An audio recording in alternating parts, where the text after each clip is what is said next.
Good morning. I am Jean Claudia Saison.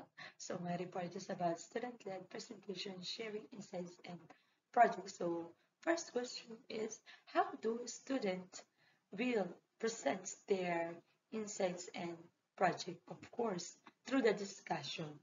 So as a teacher, we all do this um, discuss, of course, our lesson for them to understand the topic or lessons that we are going to discuss in everything. So discussion is an exchange of ideas, thoughts, or opinions on a particular topic or issue. So it involves communication between two or more people where they express different perspective and of course to understand the different understanding we are asking a questions and explore the topic in depth. So how would they help uh, these strategies of course to help people gain understanding of different viewpoints and analyze information and sometimes of course it is come to a conclusion or decision. So how to conduct an effective led discussion in class. So first is why discussion um, help our students to share their insights. Of course, they will engage um, actively. It requires students to actively participate rather than passively absorb the information. When students engage in a conversation, they are more involved in the learning process and to deepen their thinking. So it involves actively with the material, asking critical questions and seeking out different perspective. So kanina pa paulit-ulit. So ask questions in that way. So they will assess if they understood the lesson given, and then talking. Of course, they are key strategies. Some of them are talking with others help expose you to different viewpoints and can prompt to think about things in new ways.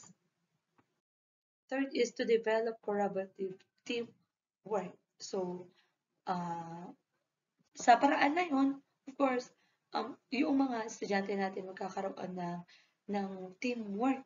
Ano, after that, pagka-uwian, magtatanong na sila anong gagawin nila, paano nila gagawin yun, saan ba nila gagawin yun.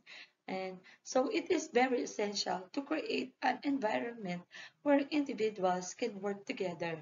So magiging effective yun. Magkakaroon sila ng brainstorming, share ideas, and contribute toward common goals. And they will have a clear communications. The team members should feel, of course, comfortable sharing their thoughts and feedback. So, bago yun, kailangan mo na ay paliwanag mo. Kailangan hindi lang isa yung pakikinggan. Of course, kailangan lahat magbibigay ng ideas. So, yung mga estudyante, hindi na naman nila mapipil na na ay ito lang yung leader lang yung tinanggap yung kanilang insights or ideas. So, of course, kailangan may clear communication. Team members should feel comfortable sharing their thoughts, feedback, and concerns and active listening. So, kailangan lahat talaga pakikinggan mo, magkakaroon sila ng ay ganito, ganyan, dapat siguro mas maganda yung ganito. So, yung kanyang um, so of course, next is to why student-led discussion? So, bakit nga ba? Sabi, pagka student-led discussion, students prepare and participate. So, bago sila pumasok, aayusin nila yan, yung materials nila, yung kanilang sasabihin, yung kanilang itatanong. Kasi pag sa teacher lang, teacher, of course, ganun din tayo. We prepare and initiate, but we are just talking and explaining the the topic for that day. So active learning, there are active learning. Engaging in discussion helps students actively participate in the learning process instead of passively listening to a lecture. Students can voice their thoughts, they ask questions, and engage with their peers' ideas, learning to better retention and understanding of the material. Given in the topic, of course, magre-research yan. Iintindihin niya yung kanyang uh, topic, and then magbibigay din niya ng question. So kagaya ng nakikita nila sa teacher, magtatanong sila kasi pagka sa school, pagka report nako, tahimik yang mga bata na yan. And parang sa tingin mo hindi sila nakikinig, but if you ask if you give question, doon mo malalaman na ay oo, nakikinig pala sila, no? They will engage their ideas, of course, leading to a better retention and understanding of the materials. And of course, makakatulong din yun yung kanilang critical thinking. So what is critical thinking? So discussion encourages students to think critically about the topics being discussed. They must analyze information, evaluate different perspectives, and formulate well-reasoned arguments which sharpens their ability to think deeply and independently. So, pagka yung magkakaroon sila ng critically think about the topics being discussed. They must analyze the information, evaluate, and formulate well-reasoned arguments. And of course, makakatulong din yung pagbibuild ng communication skills to. Regular discussion help students improve their verbal communication skills. Of course, by articulating their ideas, listening to others, and responding thoughtfully, students become more confident and effective in both speaking and students. So, pag tayo lang kasi, syempre, pagka yung students ay pag sa ating discussion, talagang tuloy-tuloy yung ating, kasi, di ba, gumagawa tayo ng DLL. So, nakaplan na yun, So, nakaplan na yun, tuloy-tuloy yung ating pagdi-discuss o pagbibigay ng information so they could understand. So, paano ba nila yun? Paano natin malalaman kung naintindihan nga nila yung ating sinabi? Of course, magbibigay tayo ng activities. So, sa kanila naman, mabibuild naman yung kanilang communication skills. They will help students improve their verbal communication skills. Yung mga mahihiyain, magkakaroon ng self-esteem, magkakaroon sila ng kanilang tiwala na, ay, kaya ko to, ganito yung ideas na bibigay ko. Even though, syempre sa una, babasahin nila yan, pero pag nawala na yung kanilang kaba, syempre magkakaroon na sila ng idea kasi naintindihan na nila yung given topic. So, of course, mabibuild din yung ating mabibuild din yung kanilang collaboration. So, what we mean by collaboration? Student discussion fosters teamwork and collaboration through group conversation. Students learn to work together, share knowledge, and resolve differences, which are important skills for both academic and professional involvement. So, magkakaroon ngayon ng collaboration or teamwork through group conversation. And students learn to work together and will share knowledge and resolve differences. Syempre, ang mga bata na yan, sabi nga natin, they are different. So, meron din silang different perspective on that topic. Magagaling na, lalo na yung mga bata ngayon. Pag hindi na naintindihan, one click lang, AI, ChatGPT. So, syempre dapat bilang teacher, mag-search din tayo. So, baka naman mamaya, iba na, beyond na dun sa topic na given natin. Kaya dapat, mag-search din natin, i-search din natin, tingnan din natin, baka naman yan, ChatGPT lang yan. And syempre, tayo mga teacher, sa dami ng ating trabaho, aminado naman na tayo na gumagamit din tayo ng ChatGPT. But of course, we have to understand what is all about that. Given kung ano may binigay ni ChatGPT, baka mamaya iba yan. Kaya dapat i-search din natin kung ano ba yung binigay ni ChatGPT. So, of course, ang ano lang naman dito ay kaya yun ginagamit natin, mabubuo yung kanilang teamwork and collaboration. The next one is to be exposure the diverse perspective. Paulit-ulit yan, in a diverse group of students, each person brings their own experience and viewpoints. So in participating the discussion, we expose students to different ways of thinking and broaden their understanding and empathy towards others. Of course, problem solving.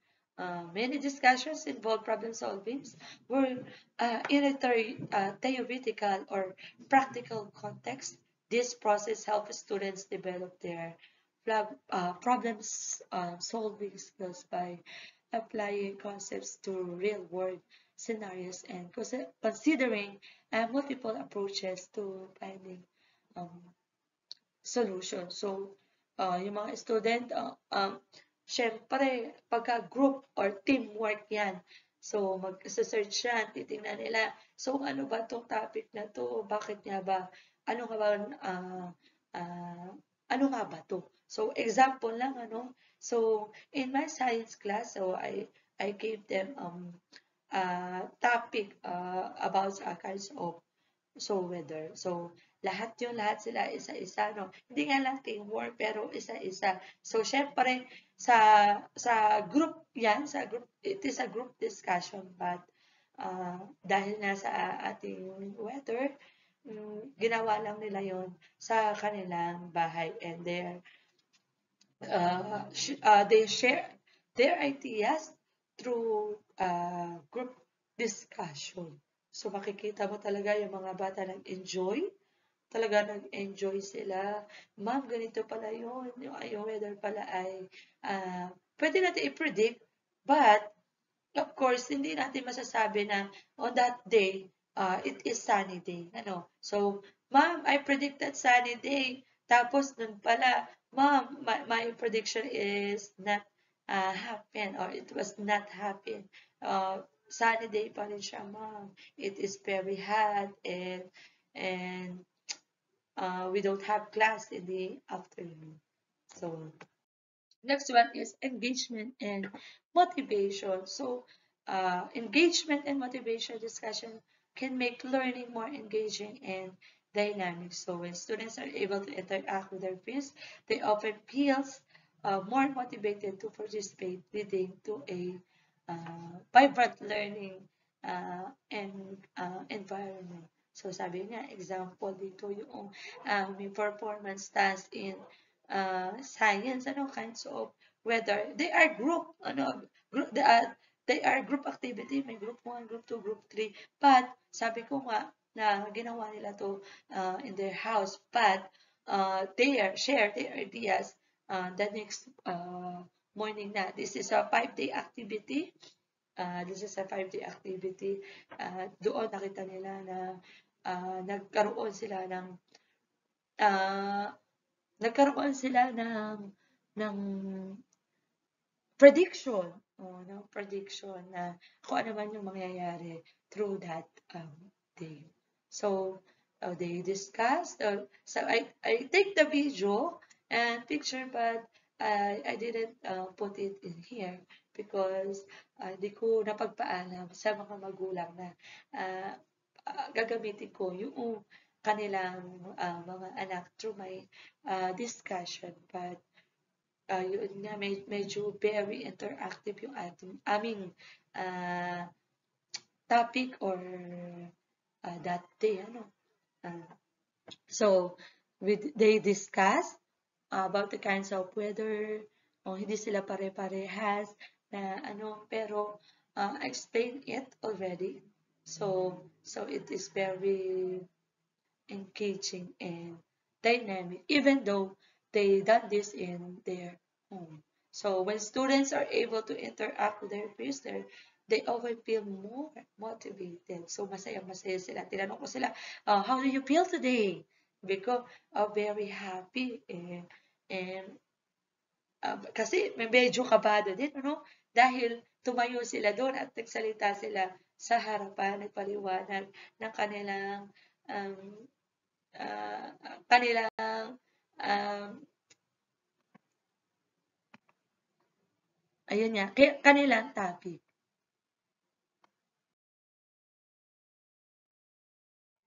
So, so what are the skills to develop through it? Siyempre, yung kanilang reading, listening, speaking, thinking, and writing, nagkakaroon sila ng kanilang sariling observation.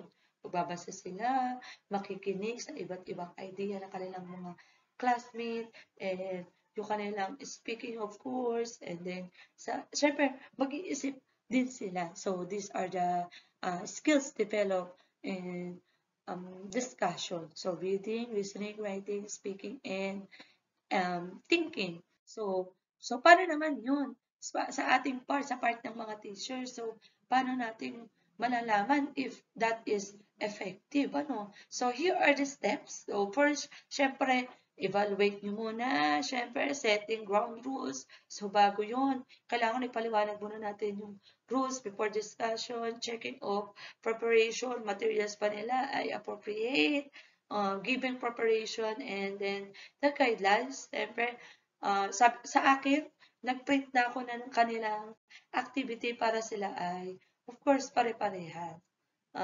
Selection of leading materials. So, selection of reading materials, of course, kailangan hindi ka pwede magbigay ng kung ano man yung ano lang, ano. Siyempre, the reading should be complex enough for the discovery of meaning to happen. So, given preparation and guidelines, of course, discussion points can be in the form of question as students' preparation, a list of thoughtful questions. So, what are the questions that are not directly answered in the reading? And syempre, pag ikaw nag-set ka ng rules, one person to speak at a time, hindi sabay-sabay. So, kung may tanong, raise your hand para hindi naman ma-interrupt yung kanilang pagsasalita. Listen to understand before speaking. Of course, raise your hand, raise a new point to feel alone, accommodate other viewpoints. Pwede naman, pagkayari na siguro ng discussion, sulat nila yung kanilang ideas and kanilang yung question nila. So, evaluate.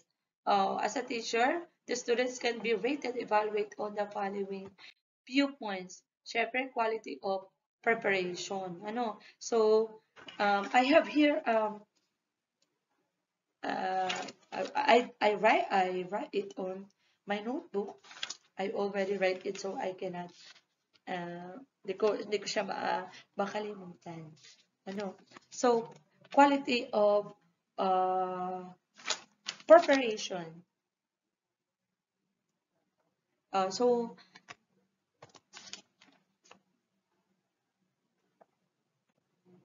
So how to evaluate? So how to evaluate the students' preparation? Of course, did the students have a clear agenda or set questions to clear the discussion? Did they introduce the topic effectively and provide context for the discussion? Were the key points or themes clearly defined, and was there logical flow to the um, discussion? So, was the student able to communicate their ideas clearly? Sa akin, so I cannot syempre, hindi naman ako pwedeng magbigay ng standard through me, ano, kasi ang hawak ko po ay grade 1 SSC. So, hindi ko pwedeng sabihin, kailangan, perfect yung kanilang materials. Siyempre, mga bata lang yan. Siyempre, binigay nila yung kanilang um, effort through their performance test. So, syempre magbibigay ka lang ng ayon doon sa kanilang um, kakayahan. Ano po? Next is engagement and participation. Ako, itong mga grade 1 ko, even though they are SSC, pero yung makulit talaga, kailangan mo talaga i-guide din. Pero syempre, dahil gusto mo na mas bihan pa doon yung kanilang maintindihan, hindi lang ikaw yung nagsasalita, nagbibigay sila ng idea. Syempre, kailangan maintindihan din nila na kailangan talaga tumayo din sila sa harapan at pagbigay ng ideas. So, how do we evaluate the engagement and participation? First is, did the students actively engage others to speak and share their ideas? Baka naman binasa na nga, mahina pa yung kanilang boses, di na naintindihan ng mga classmates. Siyempre, kailangan ipaliwanag mo din yung hindi na sila tatayo doon at pabasahin yung kanilang notes. Ano po? So, with our students invited to contribute the conversation, ako, mahihiyain yan, So, mahihiyain pa yung aking mga anak. But, so I'm proud to say that they did well. So, kahit yung mahihina yung boses, mahihiyain, talagang nagbigay naman ng kanilang ideas or insights about the given topic. So, the students respond to others' comments in a way that kept the discussion flowing relevant. So, did the students demonstrate a strong understanding of the topic? So, they did do encourage deeper thinking among the participation. So, bago sila tumayo doon sa harapan, sabi ko nga 5-day activity to. So, yung first day, pinakita ko muna sa kanila kung paano yung kanilang gagawin. Kasi syempre, mga grade 1 yan. Hindi natin pwedeng sabihin na ganito, set of standards natin, ganito yung gagawin. Kailangan, lalo na, yung ikalalang science ay English, yun po. So, pinakita ko muna sa kanila, ganito yung gagawin nyo, take a pictures, or if you can have a video, you can do this and send it to our GC. And communication skills. So, kailangan evaluate din natin yung communication skills. So, how to evaluate their communication skills? First, did the students articulate their voice in a clear, concise manner? Did they use appropriate language and tone to encourage the students or the group? Did they ask open-ended questions that stimulated through thought and further discussion, or did the students listen actively to others and thoughtful responses? So sabi ko nga, iba-iba yan. Talagang merong very active. Alam ko na yan. Parang yun yung sinasabi nila. Alam ko na yan, ma'am. I'm very, yung parang proof na, uy, ma'am, ginawa ko to. I did my best. So, in handing of diverging opinions, syempre, how well did the students manage conflict ideas or divergent opinions? And then, of course, content and critical thinking, handling of diverging opinions. So how are you going to evaluate it? The student manages disagreements in a respectful and constructive way. Were they able to meditate or resolve conflicts of tensions across during the discussion? Did they encourage diverse view and create an atmospheric yun nga. Okay. So next, of course, sabi ko nga, paano mo ma-handle yung diverse opinions. So, how well did the students manage conflict ideas or divergent opinion. So, dito na nangyari yung performance test namin, pinresent na nila yung kanilang projects or ano na, observation. So, syempre, may kanya-kanyang opinion yan, ano, o marirealize nila na ba't ito kaklase ko, ganito, ba't akin ganito lang. So, syempre, kailangan i-encourage mo din sila, i-accept mo yung kanilang opinion and ideas. So, of course, the time management. So, how are you going to evaluate their time management? Ginawa nga nila yan sa bahay. So, did the students keep the discussion on track without dominating it? Were all aspects of the topic covered with the allotted time? Did they ensure the discussion and go off topic or track uh, and unnecessary? So, time management discusses the students able to manage time effectively during the discussion. So, reflection and summarization. So, how are you going to evaluate this? So, first, did the students provide a brief summary or conclusion at the end of the discussion that encapsulated the main ideas? So, dito, sabi ko nga kanina, nag-print na ako ng pare-pareha sila kasi syempre grade 1 yan. Yung mga hindi lang at bata ang magtatanong. Of course, ang kanila ding mga magulang magtatanong, ma'am, ganito, paano po may ganito? Ma'am, ganito po ba? So, ay nako, Diyos ko, sasabog ang GC natin. So, I printed it all. So, nakita ko doon sa the end of our activity, meron yung reflection. So, did they reflect on the discussion outcome, highlighted any answered questions? So, yun nga, hindi lang ang bata ang natuto dito, syempre ang magulang din, ano? So, syempre, sabi ko nga, grade 1 lang ito, hindi tayo pwede mag-set ng mas mataas pa sa standard natin, ano? Syempre, naaayon lang doon sa kanilang kakayahan. Did the student effectively summarize key points and insights from the conclusion and discussion? Meron silang portfolio na ginawa. Sabi ko nga, my apology, sir, mga ma'am, but I did not have their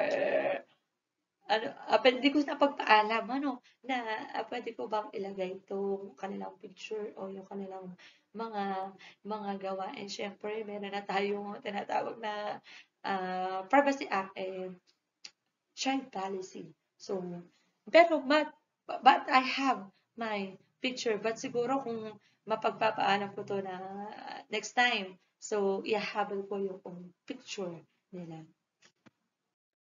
And peer feedback. So this is just an optional. So how are you going to evaluate this? First is you are going to ask the participants to assess the students' ability to encourage participation, manage the discussion, and stay on topic. The next one is this can be done through informal surveys. Sabi ko nga, optional ang this surveys for reviews or feedback forms after the discussion. So, ito ang nangyari dito na nakakatuwa. Pati yung kanilang magulang ay natuto. So, sabi nga niya, inobserbahan ng bata ng ganitong oras. Pagdating na hapon, biglang umulan. So, bura siya doon sa hapon. So, pero doon sa reflection niya, sinabi na lang niya na ma'am, first one is, it is sunny day, but when it is afternoon, it's already, biglang umulan ma. So, nilagay ko dito is, sunny day. Yun yung ginawa noong bata. So, nakakatuwa. Pati yung mami. Ay, Diyos ko.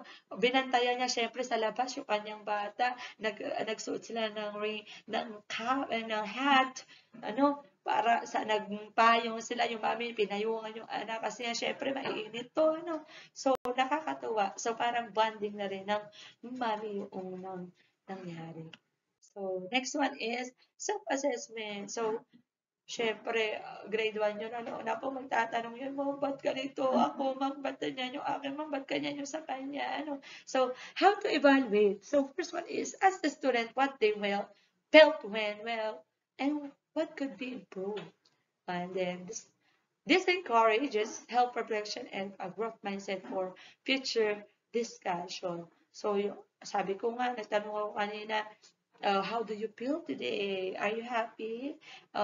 What did you feel when you done this activity? So, sabi naman nila, Ma'am, Ma'am, I'm happy and very exciting. Sabi naman nila, excited sila.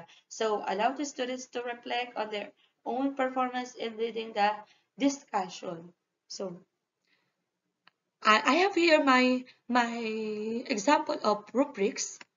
So, nakalagay dito yung criteria, preparation, engagement, communication, depth of content, handling opinions, and time management.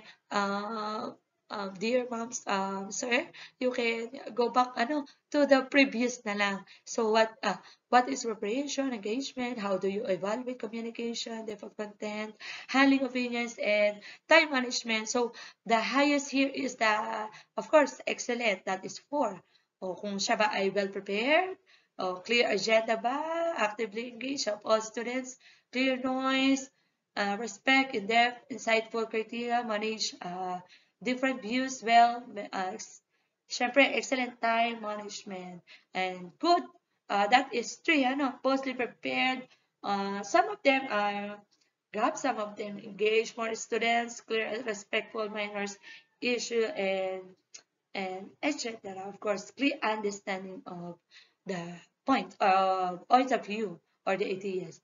Syempre, satisfactory sa hindi ko actually ito ginagamit doon sa aking classmate sa klase ko, kasi syempre madi-discourage naman yung mga bata na, ma'am, ba't ako tulang po, ma'am, ako, ba't ganyan, I did my best. So, ayoko naman na sila ay ma-discourage. This is just an example. You can use it syempre, doon na sa mga malalaki. So, you can explain further more. Satisfactory sa preparation are unclear and focused. So, doon sa akin, sinasabi ko sa kanila na ang galing mo. So syempre, medyo merong lapses, yung iba talaga hindi natin maiiwasan. But the end of that, their discussion, syempre, kailangan natin silang bigyan ng masasaya na yan. Ako, sabi, good job, clap, o para naman hindi naman ma-hurt yung kanilang feelings at ma-boost pa o magbigay pa sila ng next time gagawin pa nila yung kanilang best. So, engage some students but not all of them. Self-communication, sometimes unclear, a few issues. Sabi ko nga sa akin, medyo yung mahihina yung kanilang boses at yung iba naman na talagang actively talaga. Hindi natin, yun nga yung sinasabi ko na talagang ito yung mga batang palaban na, or talagang binigay yung kanilang best. So, sa content naman, basic understanding. So, siguro nga, naintindihan naman nila, pero mahiyain yan. So, papaliwanag mo din yun. Handling opinions, struggle with differing opinions. Siyempre, time management, yung iba dyan. Sabi ko nga, dahil mahiyain, kinakabahan, medyo nag-extend yung kanilang time. So, one is the needs of improvement. So, lack of preparation, no clear agenda. So, binigay mo na nga, binigay mo na nga yung nagbigay ka na nga ng idea, pinakita mo na, pero hindi pa rin nag-prepare, no clear agenda. So, syempre, kailangan natin yan ipaliwanag din sa kanila bakit nakawan lang sila. Engagement, did not engage students effectively. Communication, unclear, disrespectful. O minsan dito, yung mga bata, di mo talaga maiiwasan na pagka nagpa-report ako, hindi talaga maiiwasan, pero kailangan nilang matuto, Pero, syempre, kailangan mo rin i-explain na dapat hindi sila ganun. Kasi sa akin, meron silang group, meron spaghetti, chicken wings, and tawag dito, tinola. So, doon sa point namin, nakalagay doon yung that day, yung tinola, sila yung nakakuha ng ganitong points. So, pero, make sure naman na lahat naman sila may makukuha, pero may talagang stand out. So, yung content pa nila, lack depth, understanding, handling opinions, time management, kung talagang minsan kasi talaga yung wala na silang masabi, merong batang wala na masabi. Pero sa akin naman, dahil nga sila ay SSC, wala pa namang gano'n. Meron lang mahihiyain. So, that is all. That's my topic. Thank you for listening. Thank you for your time that you will see this. So once again, I am Jean Claude Saison. This is my report in MAED 252. Thank you.